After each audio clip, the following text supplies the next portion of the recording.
बेरोजगारी का 45 साल का रिकॉर्ड टूटा है। पूरे विश्व में सबसे नौजवान देश भारत है, जहां सबसे ज्यादा संख्या में नौजवान हैं। और इतने नौकरी देने का वादा करके जो सरकार आई, वो उल्टा नौकरी छीन रही हो, वो नोटबंदी के माध्यम से छीन रही हो, वो जीएसटी के माध्यम से छीन रही हो, वो जिस तरह का लॉकडाउन लगाया उस माध्यम से छीन रही हो। आज लॉकडाउन वापस हट चुका है, स्थिति सामान्य हो रही है, उसके बावजूद 1.5 करोड़ नौकरियां खो चुके हैं लोग। और उन 1.5 करोड़ का परिवार को भी अगर गिन लें तो 7-8 करोड़ लोग बिल्कुल सड़क पर आ गए। ये जो आलम है, ये गलत नीतियों के चलते है, उनका विरोध करना हम सबका कर्तव्य है।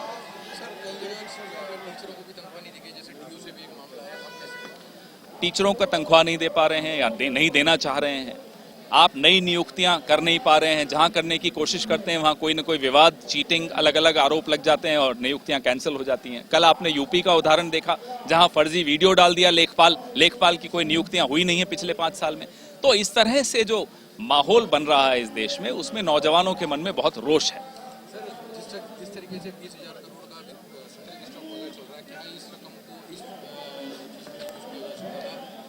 को पूरी अर्थव्यवस्था की जो नीतियां हैं, उन सब पर मोदी सरकार ने विचार करना बंद कर दिया है। हमारे यहाँ पिछली सरकार, मोदी जी की सरकार के पहले जो सरकार थी वो अर्थशास्त्रियों की सरकार थी। आज जो सरकार है वो अनर्थशास्त्रियों की सरकार है।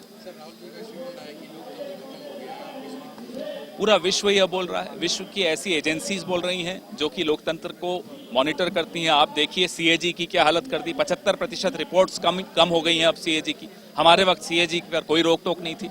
आप देखिए ईडी, इनकम टैक्स, सीबीआई का किस तरह से दुरुपयोग हो रहा है, किस तरह से विपक्ष की आवाज दबाने की कोशिश हो रही है, किस तरह से सोशल मीडिया को दबाने की कोशिश हो रही है।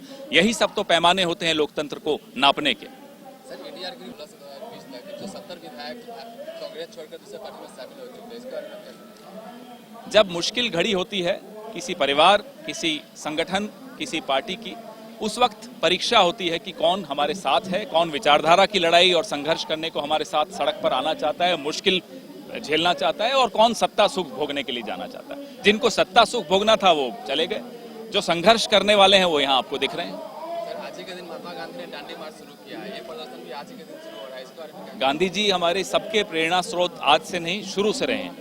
ये दूसरी शताब्दी है और हम सबका गौरव है कि गांधी जी ने कांग्रेस का दामन चुना। उस वक्त के तमाम जो हमारे बड़े नेता थे उन सब ने कांग्रेस का ही रास्ता चुना। यह कांग्रेस के लिए एक सौभाग्य की बात है। हमारे वो प्रेरणा स्रोत हैं। आज का दिन हमारे लिए बहुत महत्वपूर्ण है।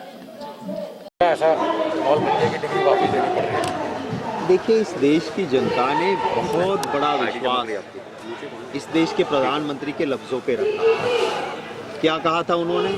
मित्रों, 2 करोड़ नौकरियां हर साल खोल दूंगा, कहा था। हुआ क्या? जो कांग्रेस के शासन में नौकरियां मिलती थी वो भी बंद हो गई। दिन ब दिन नौकरियां कम कर रहे हैं और उसके ऊपर जले पे नमक छिड़क रहे हैं। अमित शाह कहते हैं कि पकोड़ा तलना, या मोदी जी कहते हैं पकोड़ा तलना भी एक रोजगार है। तो अगर पकोड़ा तलना रोजगार पाना है डिग्री लेके, तो डिग्री क्यों चाहिए? पकोड़ा तो कोई भी तल सकता है। या फिर अमित शाह के बेटे जैसा कोई हमको हुनर सिखा दे कि जहां हजारों रुपये सिर्फ हो उस कंपनी में और करोड़ों की कंपनी बन जाए, वो सिखा दे सबको। तो ये युवा जो है देश का भविष्य है। प्रधानमंत्री जी को कोरोना के काल में यहाँ पे नया संसद भवन बनाने की क्या जरूरत है भैया? अर्थतंत्र में दिक्कत है, हजारों करोड़ आप क्यों बर्बाद कर रहे हो? हम संसद में बैठते हैं, कोई दिक्कत नहीं है। हमारे वर्षों से इस देश की लोकतंत्र की संसद वहीं चली है।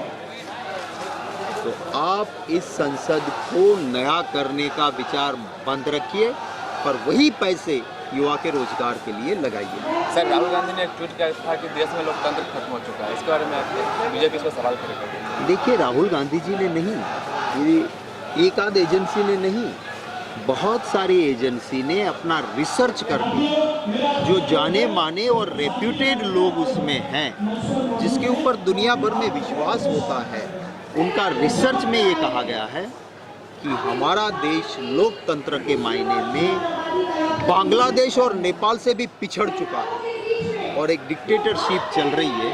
तो राहुल गांधी जी ने जो चिंता जताई है वो हर देशवासी के लिए एक रेड लाइट के समान है। हम सबको सोचना होगा, भाजपा को राहुल गांधी जी